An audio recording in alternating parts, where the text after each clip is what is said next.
tu n'as pas encore témoigné, tu n'as pas encore vécu la promesse de Dieu. Ce que Dieu t'a promis, tu ne l'as pas encore touché. Pourquoi veux-tu abandonner? Je veux te rappeler une chose. Dieu n'est pas un homme pour mentir, ni un fiston pour se repentir. Il a promis la royauté. Il a donné la royauté à David. Il a promis les promesses. Il a fait des promesses à Joseph. Il a donné, il a réalisé ses promesses. Il a promis à Abraham une postérité. Il lui a donné la postérité. Il a promis la richesse à Salomon. Il a fait de lui un homme riche, riche, riche. Alors pourquoi toi tu veux abandonner avant d'avoir touché, avant d'avoir goûté, avant d'avoir touché la gloire du Seigneur? Tu es un lion. Que l'Éternel répande sur ta vie en ce soir.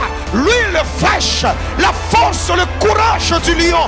N'abandonne pas, ne lâche pas ton entreprise. Ne dis pas j'abandonne. Non, ne jette pas l'éponge. Ne jette pas l'éponge. Devant toi, il y a encore des jours meilleurs. Mais je veux te rappeler une chose. Tu es un lion. Tu es un lion. Ton roi s'appelle le lion de la tribu de Juda. Alors si ton roi, si ton père est un lion, ça veut dire que tu es un lionceau. Et les lionceaux finissent par devenir des lions. Tu es un lion. Ne recule pas mais avance. Ne recule pas mais avance. Je veux dire à la vie de quelqu'un, tu n'es pas fait pour reculer. Tu n'es pas fait pour abandonner. Tu as été programmé. Tu as été téléchargé. Tu as été programmé, downloadé pour avancer. Alors je vais dire avance. Jésus n'a jamais dit, asseyez-vous. Il dit seulement, faites les nations mes disciples. Non, il dit, allez. Allez, c'est l'impératif. C'est un ordre. On doit avancer. L'église, ce n'est pas une église qui doit s'asseoir. C'est une église qui doit toujours marcher. Malgré l'obstacle, j'avance. Malgré que c'est compliqué, j'avance. Malgré que c'est difficile, j'avance. Je veux que tu dises à ton voisin, j'avancerai, coûte que coûte, quelles que soient les difficultés que je connais maintenant. Ce n'est pas le terminus de ma vie. L'eau de Mara n'est pas le terminus de ta vie. Le désert des Chour n'est pas le terminus de ta vie. Bientôt, ton histoire est sur le point de changer.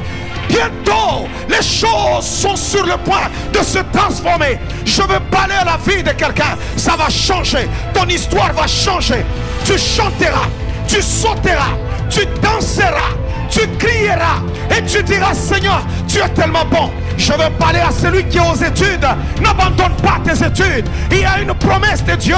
Ça semble compliqué, ça semble difficile, mais laisse-moi te dire, tu achèveras tes études. Vous savez, notre Dieu, ce n'est pas un Dieu qui recule. C'est pourquoi dans le livre d'Apocalypse, il n'y a pas de récompense pour ceux-là qui ont reculé. C'est toujours à celui qui vaincra, je ferai. À celui qui vaincra, je donnerai. On n'a jamais dit, celui qui a senti que c'est difficile, il a abandonné. Non. Pourquoi? Au milieu de Mara, Dieu te donnera toujours le comment t'en sortir. Le comment appartient à Dieu. Quelle que soit la situation, le comment appartient à l'Éternel. Je vais te rassurer, tu t'en sortiras. Non, non, non, non, non. Je le répète encore. Tu t'en sortiras. Non, est-ce que quelqu'un m'entend? Non, est-ce que quelqu'un m'entend? Je vais encore le répéter. Tu t'en sortiras. Wow. Peut-être que toi financièrement c'est catastrophique. Quand tu regardes tes finances, non, tu regardes, tu dis non, même un labyrinthe n'est pas comme ça.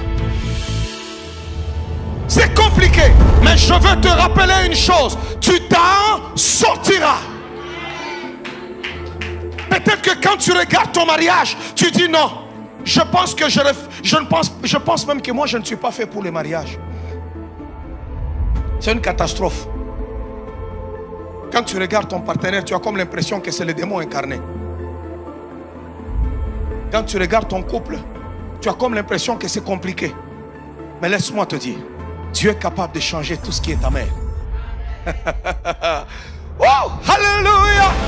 Il y a des moments où la situation devient amère. Même tes affaires deviennent amères. Tes projets deviennent amers. Quand tu regardes la situation, tu dis, Seigneur, je ne sais pas ce que je ferai. Je vais tout simplement fuir. Je vais tout simplement abandonner. Je veux te dire aujourd'hui, une parole prophétique, n'abandonne pas. Demain sera meilleur. Surtout lorsqu'on sent que ça devient, la situation devient pesante et qu'on est sur le point de lâcher. C'est en ce moment-là qu'on doit se rendre compte que Dieu est sur le point d'agir.